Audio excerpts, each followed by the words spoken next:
right, guys, we're rolling on with our previews. We got today to talk about the Tampa Bay Rays from LockedOn Rays. Kevin Weiss, who has joined us in the past multiple times to talk about the team in Tampa. You can follow him on the X or Twitter or whatever we're calling it these days at Kevin Weiss _. What's up, Kevin? How you doing, man? Doing well. Just getting ready for another baseball season. The Rays have made the playoffs 5 years in a row and hoping to make it a sixth this season.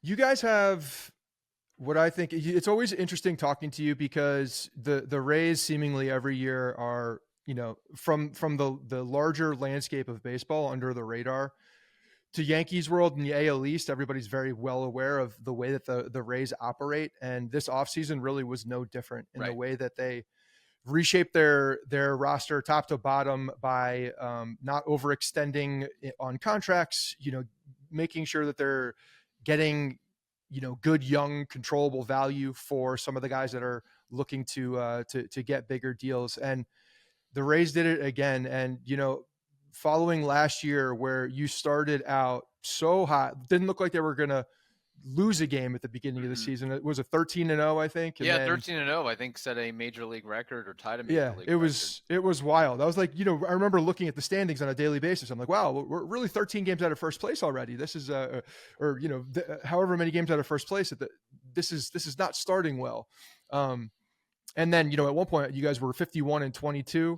Came back to earth a little bit, but there were a lot of injuries. You guys dealt with a lot of stuff. And then obviously the whole off the field Wander Franco situation, which is just, it's just a very unfortunate situation. It's a situation where we're going to talk a little bit about the baseball, but seemingly a bad guy behind the scenes.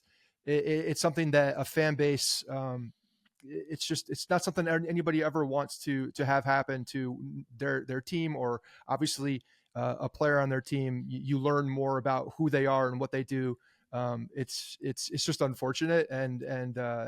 But talking about baseball, it's a tough spot for the Tampa Rays, understanding how they extend a big contract, and they don't normally do that to a guy like that to play a pivotal position on the baseball diamond. So, yeah, man, just your first thoughts coming into the season, with coming off of what you guys did last year. Yeah, I think there's general optimism. I think that while the Rays will always lack in true top-end talent and star power, and even more so this year without being without Wander Franco, of course, I don't think, personal opinion, that he plays another game in a Rays uniform and having to deal with the contract. I don't think he plays in baseball again. Baseball in general. Yeah, he's. That can be saved for another day. But I think they have a lot of depth.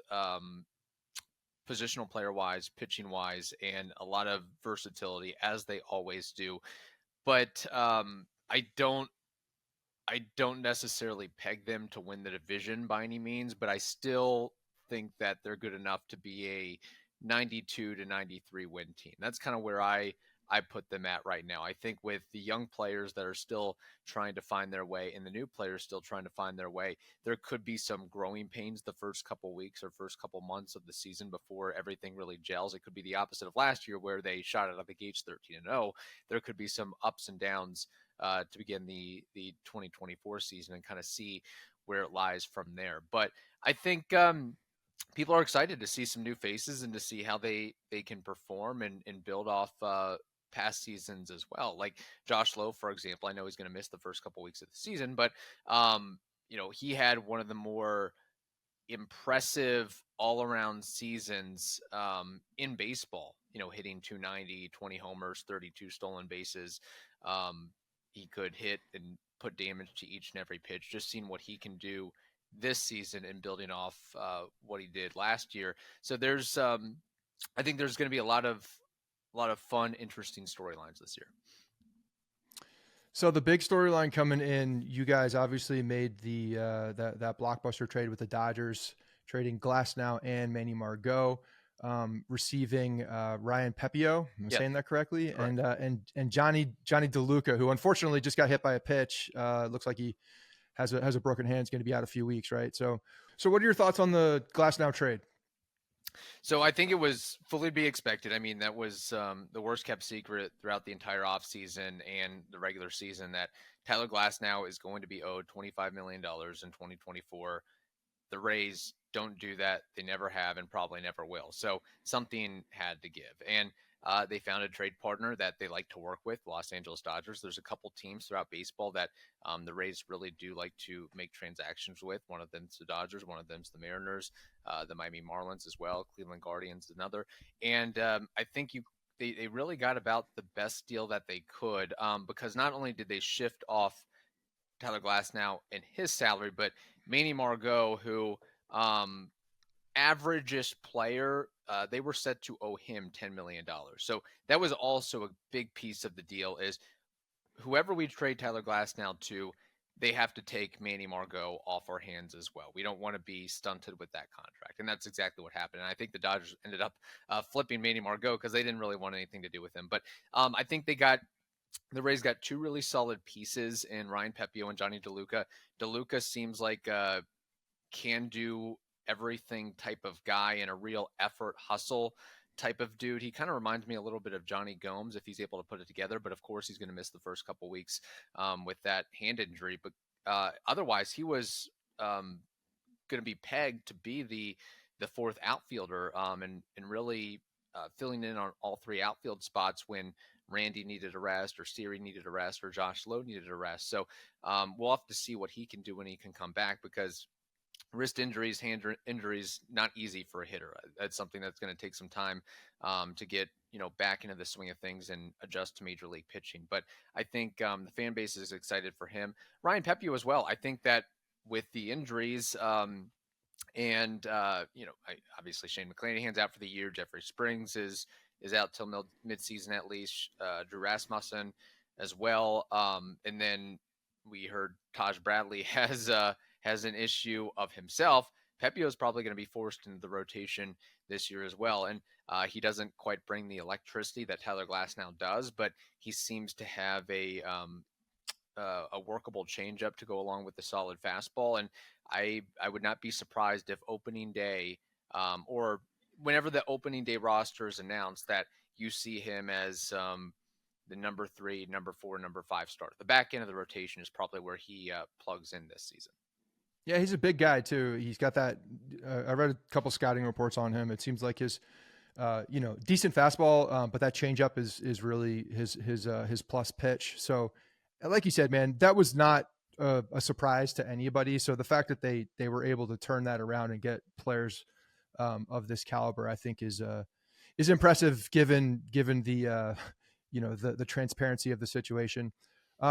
You also traded Luke Raley, and you have a shortstop now. It seemingly, although Caballero coming over from the Mariners has that defensive versatility in the infield, is he going to be slotting in as the everyday shortstop to start the season? Yeah, that seems to be the role, and especially with Taylor Walls injured to start the season. And I know Caballero, when he was playing with the Mariners, he was mainly a second base guy with some inventory at short, but I think that was the purpose of the trade, with the status unknown of Wander Franco, or the expectation that he's not going to be available this season.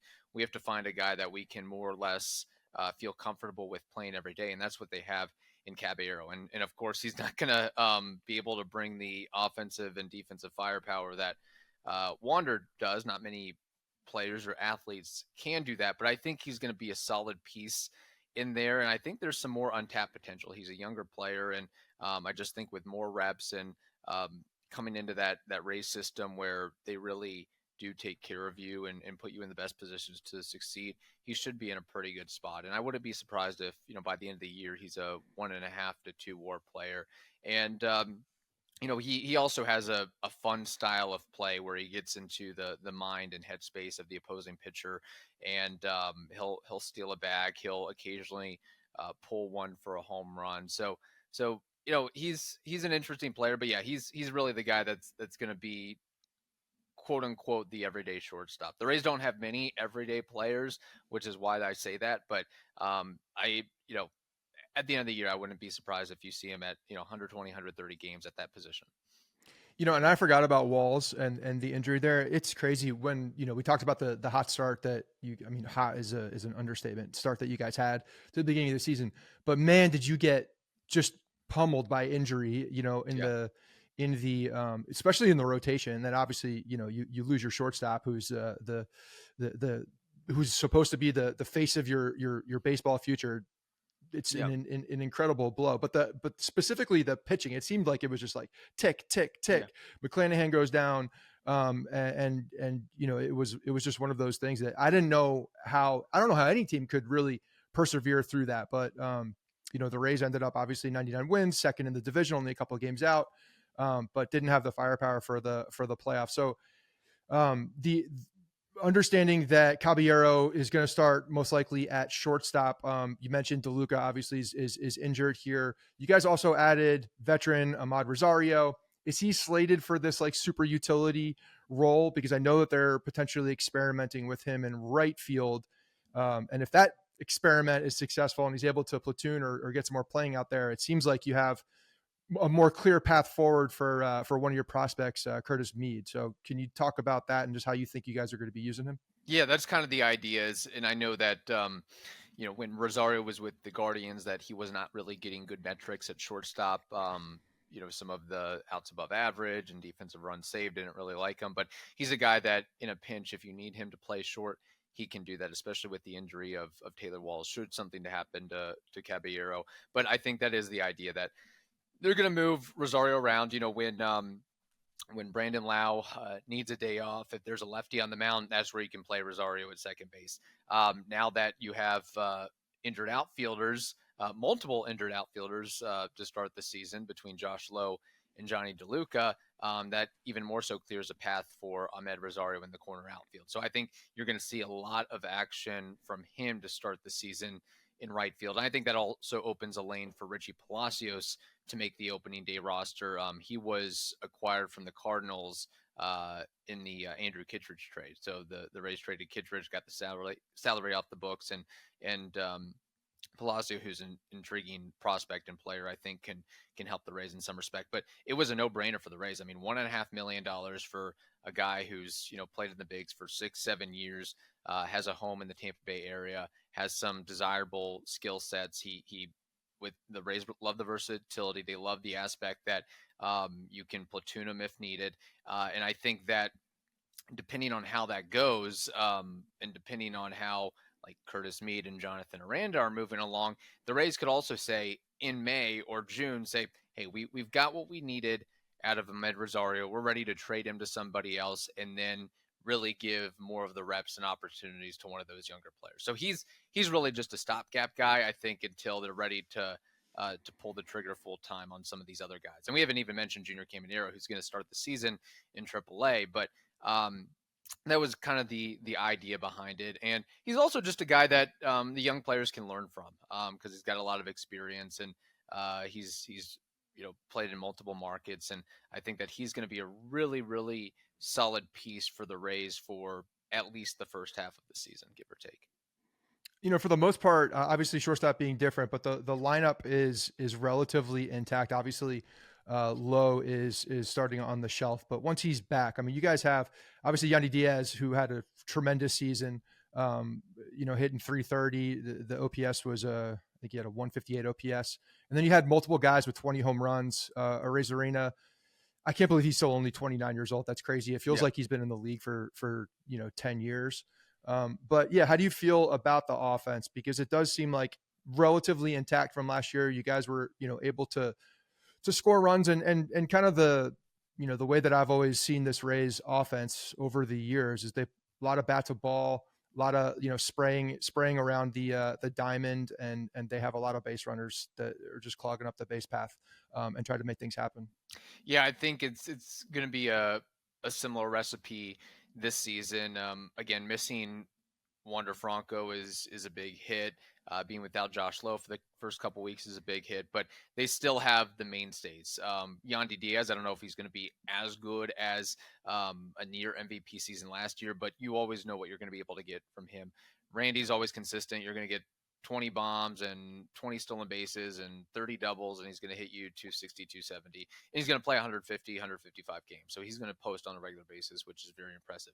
I think a big thing to watch out for, big things to watch out for is Isaac Paredes. Can you replicate what he did last year with being a slugger. He legitimately was a slugger last year. I know all his home runs were to the pull side, but he was putting up similar numbers as Rafi Devers, for example. And then Brandon Lau, I think the health of him is really important and imperative. If he's able to play a full season and get back to, 2019, 2021, Brandon Lau, just something more than what he did this past season. He's got to stay on the field one way or the other. I think that's a big important piece because he's just another middle of the order bat that you can include there.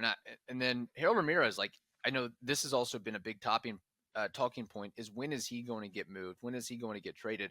But right now, with all the injuries throughout spring training, there's not really you kind of have to keep him on the roster at this point. He's a perennial 300 hitter, and he's just going to find ways to get on base and move the ball around. And I think that's an important piece to have, especially when you have some higher strikeout guys on the roster like Jose Siri and Rene Pinto, who's the new starting catcher with the Rays. So I think you're going to see some timely home runs. You're going to see a lot of stolen bases. There's a lot of athletes on this roster, and it's going to make for some fun times, I think, for the Rays offense. But I wouldn't expect there to be a standard 1 through 9. I mean, there's probably going to be 150, 155 different batting orders from game 1 to game 162 because that's just what the Rays do. And with all the platoons and giving days off and lefty righty matchups and substitutions, there's going to be a lot of guys are going to get opportunities in at bats this year.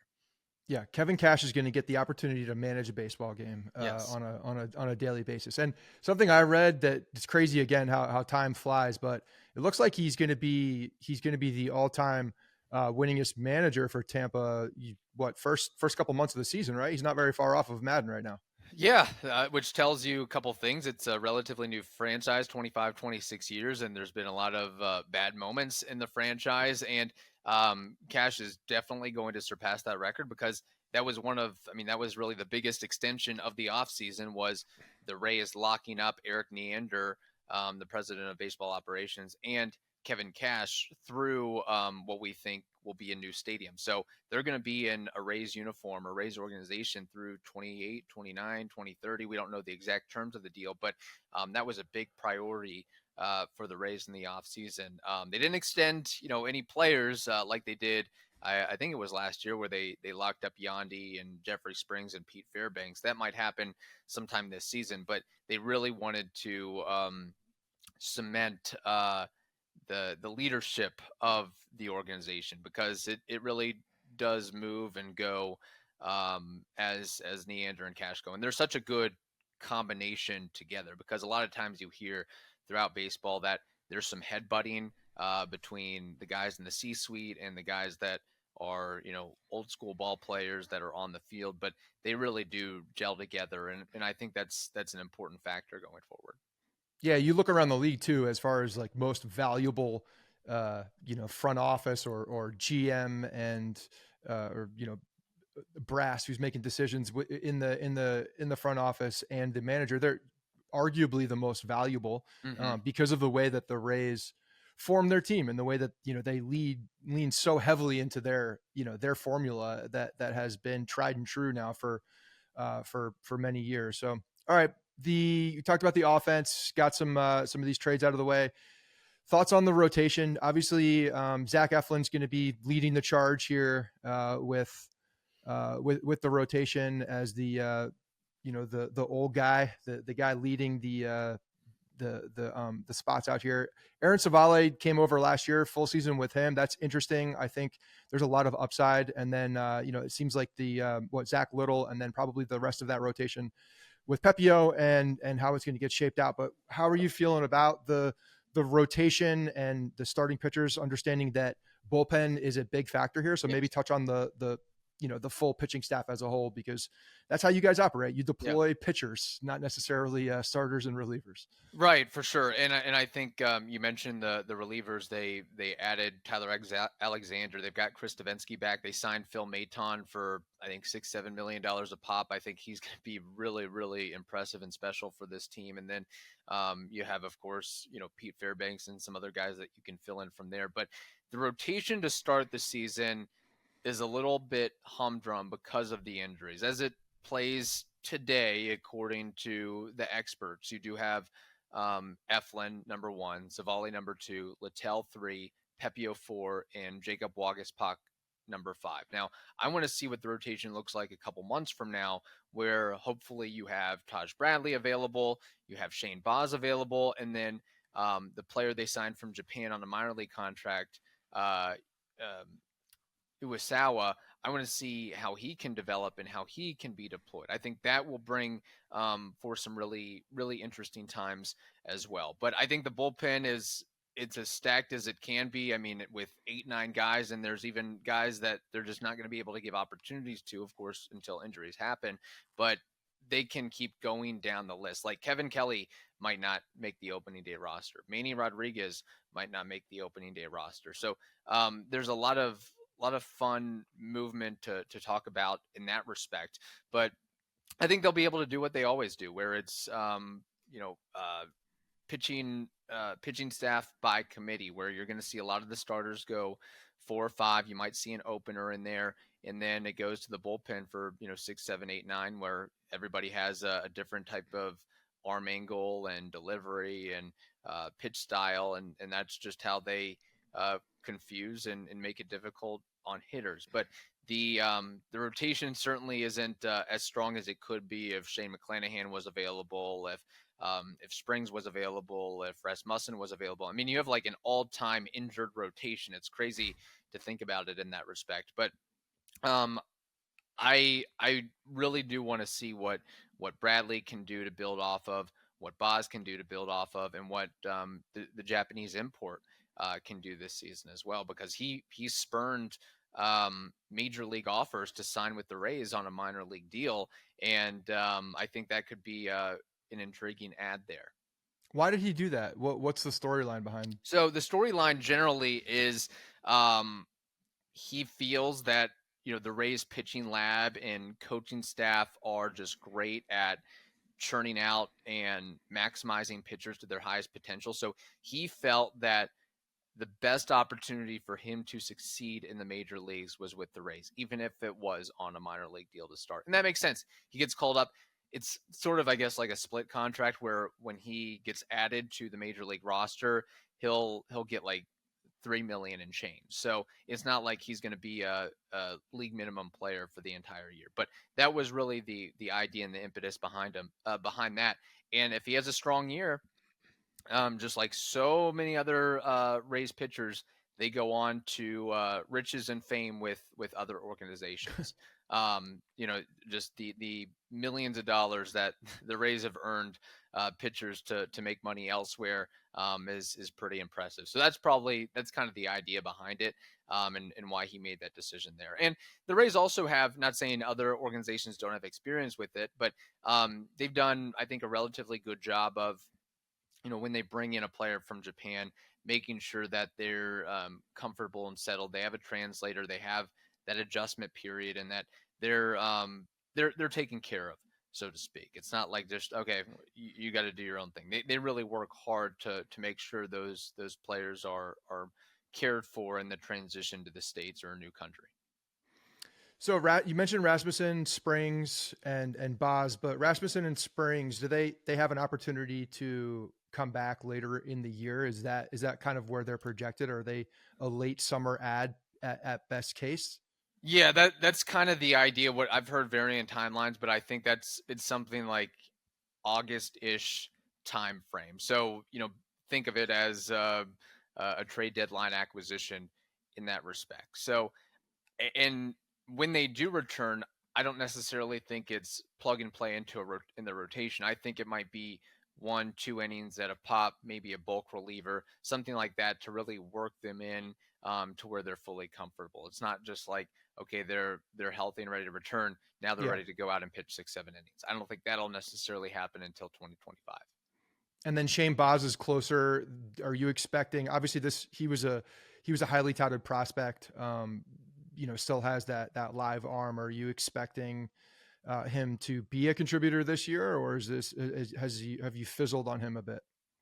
No, I think his talent is amazing. Where when he made his major league debut several seasons ago, and he had for really above average pitches, and he had so much charisma and composure on the mound where it just looked like he was pitching a little league game. Like nothing phased him, and the repeatable delivery. Like there was so much about his style of play and what he brought to the table that was like this guy could, you know, be a better version, a right-handed version of Shane McClanahan, more or less. But I think they're really going to take their time with him. That they're going to um, slow track him to the majors. I think that's the idea. Where again, day one, he's not really going to be available, but I want to see what he can do. When it gets to May, June, July, something like that.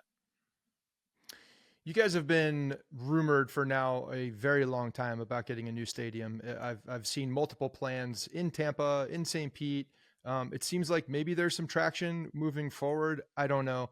What's the latest on the stadium, and Yeah. has the local community accepted the fact that it's going to be in St. Pete? Yeah. So it's if and when it gets built, it will 100% be in St. Pete, just because the Rays will be able to capitalize on all the redevelopment that is available there. But a vote for the St. Petersburg City Council is expected in May. So we should have some finality to the situation around then. And then if and when they give the vote of approval, which I think ultimately will happen, then construction is expected or supposed to start sometime in October of this year, and that way they can be ready for opening day 2028, I guess. And the idea behind the new stadium and just all the redevelopment that's going to happen there is to make it similar to what the Braves have in Atlanta with the Battery. So think of the Battery in St. Petersburg. That's what the Rays and the city and the county is going for at the end of the day. And do you think it's going to still in St. Pete? And I know that's a huge reason Yeah. why people aren't going to a lot of the games and why attendance is where it is. Does the new stadium change that, even though it's in a location that's still a problem for the Yeah. local area? Maybe for a little bit. I don't think they're going to break any records as far as the attendance goes. I think the first couple years there'll be that newness factor where you'll be really impressed by the stadium totals at the end of the year. But I think the idea behind it all is there is going to be a lot of new hotel rooms and a lot of new condos and residential areas surrounding the stadium. So that should feed itself into better attendance and then all the shopping, dining, entertainment that'll surround the stadium and the infrastructure. I think that'll just bring new butts into the seats as well. So I wouldn't be surprised if, even though it is in St. Pete, I think when everything's all built out, that they'll still average, or they'll be able to average, 20 plus thousand fans a night. But at the end of the day, I I really don't think that the Rays care all that much about attendance. It's just about capitalizing on all the property that's around, because they're going to be able to make money hand over fist on anything that's built surrounding that new ballpark. Interesting. Okay, we're asking everybody who comes on for the AL East previews for a bold prediction for the AL East. You got something up your sleeves and what you think is going to happen this year? Ooh, bold prediction for the AL East. Wow, I got to think about that. I guess is Adley Rutschman MVP.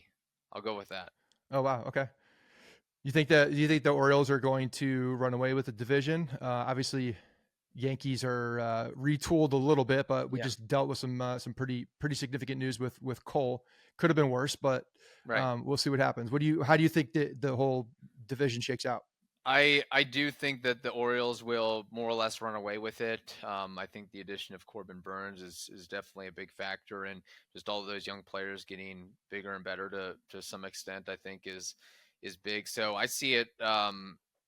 Yeah, I definitely see the Red Sox finishing last, the Orioles finishing first, and then it's going to just be a a shape shift of all the other teams, of the Orioles, the Yankees, and the Rays. I think there's going to be a lot of movement throughout the season. I'd probably see the Yankees second, the Rays third, and then the Blue Jays fourth, something like that. But I definitely see the bookends being the Red Sox and Orioles, and then everything else that happens in between. It's a little bit more difficult to pinpoint from my perspective. Yeah, I agree. I think there's some uncertainty within the middle, and there's going to be a bunch of teams beating each other up. But Right. but the Orioles are going to be tough. They're uber talented. They still got more coming up.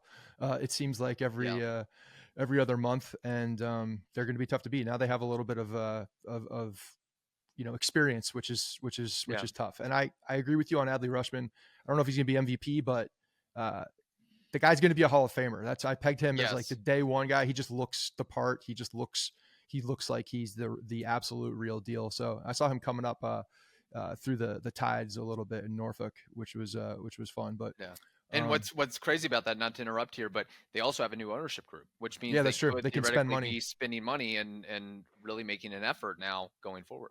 That's probably the scariest thing for the division, actually, with all of the talent that's on their roster, right? Like they actually have people that are willing to spend some money. So yeah.